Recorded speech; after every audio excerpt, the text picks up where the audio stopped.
em outubro de 2005.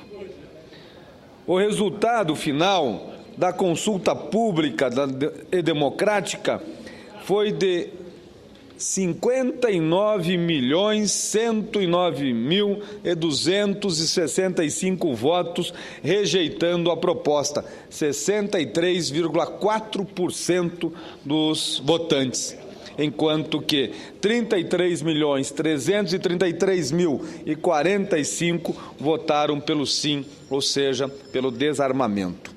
Porém, senhoras e senhores senadores, independentemente do que foi decidido em 2005 aqui no Brasil, ou do que reza a lei em cada país, tragédias como esta na cidade de Newton, ou mesmo aquela que ocorreu em Realengo, no Rio de Janeiro, no ano passado, quando 11 crianças foram mortas, aconteceram exclusivamente pelo fato de que os assassinos possuíam armas de fogo.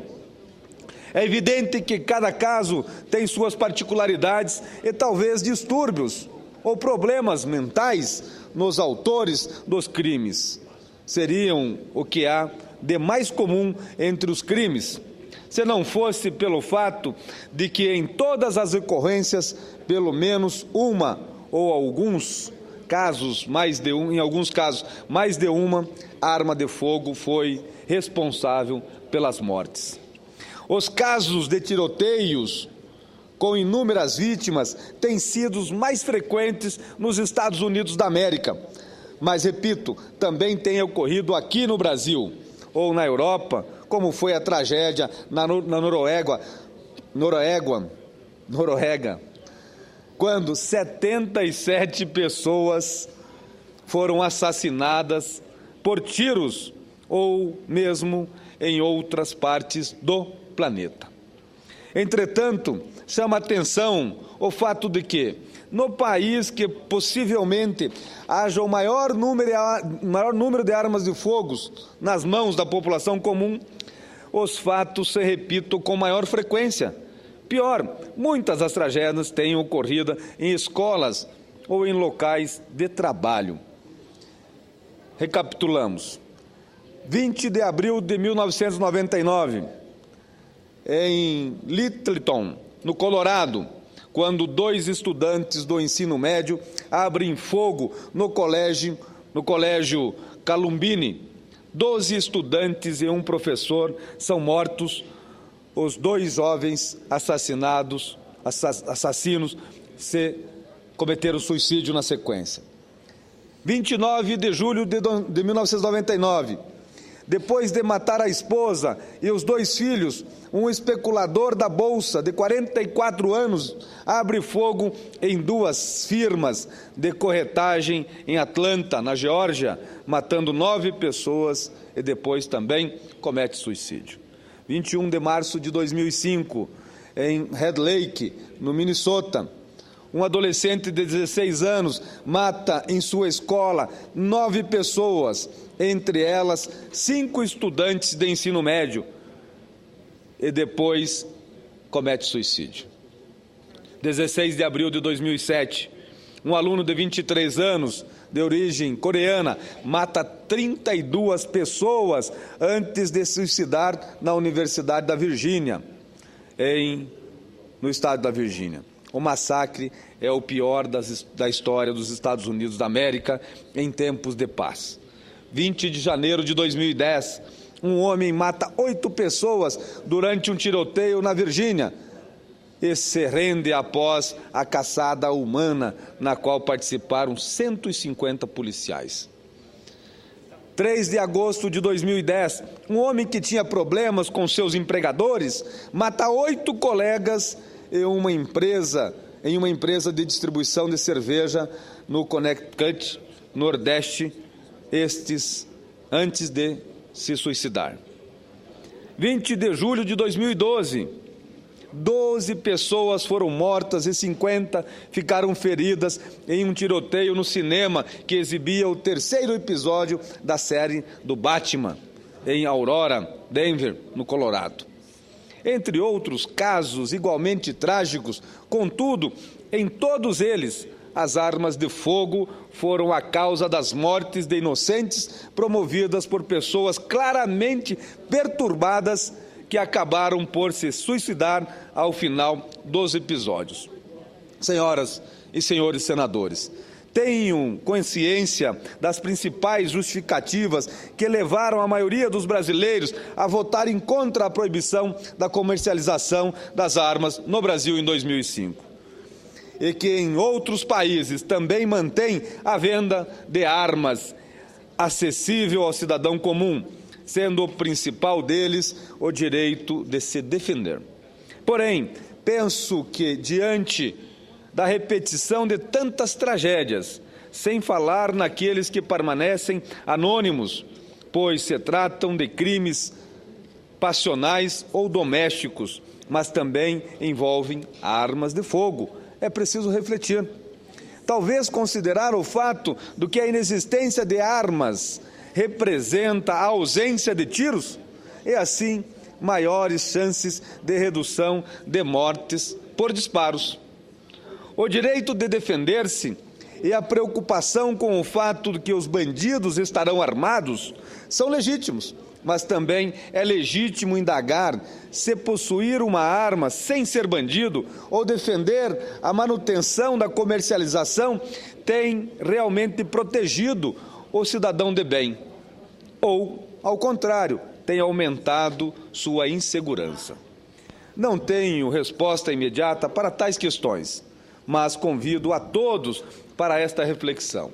Senador Sérgio, agradeço se puder obter uma parte. Não, por favor, senador Suplicy, lhe concedo com muita honra uma parte. Prezado senador, quero cumprimentá-lo por vossa reflexão a respeito da tragédia ocorrida ali nos Estados Unidos, em Connecticut, onde um jovem resolveu matar a sua própria mãe e um número tão grande de crianças e pessoas, acho que um total de 28, e a maior parte das quais crianças na faixa de 6, 7, 8, 9, 10 anos e coisas assim, e não fosse a presteza iniciativa de algumas professoras, uma das quais inclusive protegeu da morte uma criança brasileira. Mas é importante a reflexão que Vossa Excelência faz.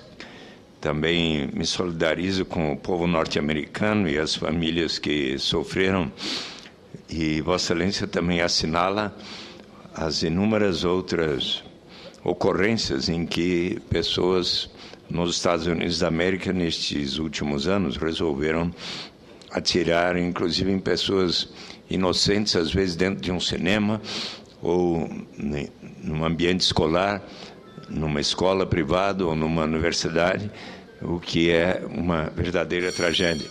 Mas acho importante a reflexão que Vossa Excelência faz, no sentido de que possamos evitar e pensar em quais os instrumentos que poderão evitar, e dentre os quais a não comercialização tão fácil de armas. O próprio presidente Barack Obama e a própria associação dos produtores de rifles nos Estados Unidos, dessa vez ficaram tão impressionados que estão dispostos a dialogar melhor a respeito da regulamentação da venda de armas. Mas eu acho que aqui no Brasil nós não devemos estar facilitando a venda de armas entre as pessoas, porque normalmente ela acaba muitas vezes resultando em mortes tais como as efetuadas nesta tragédia. Obrigado, Meus senador. cumprimentos a Vossa Excelência. Obrigado, senador Suplicy. Eu chamo Vossa Excelência, como todos os meus pares e a sociedade brasileira, a uma reflexão. Será que dificultar mais ainda o acesso às armas de fogo não representa a redução das mortes por disparo? Que fique muito claro, senhor presidente, que a violência no Brasil é muito diferente do que ocorre nos Estados Unidos da América e merece muito mais atenção. Não poderia negar tal fato, pois, segundo números recolhidos por um relatório do Escritório da ONU contra Drogas e Crimes, em 2007 o Brasil possuía 15 milhões de armas de fogo contra 270 milhões nos Estados Unidos da América. E mesmo com tamanha diferença, em 2010, 3,7 vezes mais pessoas morreram a tiro no Brasil do que nos Estados Unidos. Para concluir, senhor presidente, foram 36 mil brasileiros contra 9.960 vítimas fatais a tiros norte-americanos.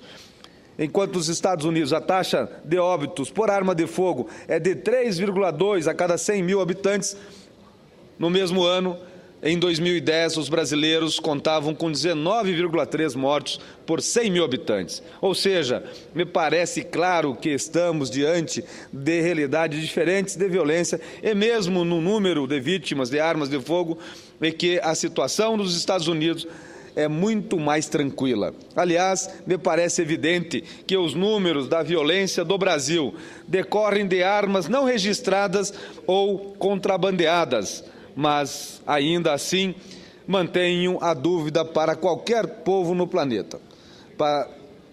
Para o conjunto da sociedade, o melhor não seria retirar definitivamente do nosso convívio. Para concluir, senador Sérgio. E para a decisão, como esta requer um debate mais aprofundado, ainda uma transição para o modelo ideal. Entretanto, diante de fatos tão lamentáveis como as tragédias sem motivo que temos presenciado aqui no Brasil e em outros países, indago se não é hora de iniciarmos essa discussão, a discussão do desarmamento no Brasil e no mundo dos cidadãos. Era o que eu tinha a dizer, senhor presidente. Muito obrigado pela tolerância.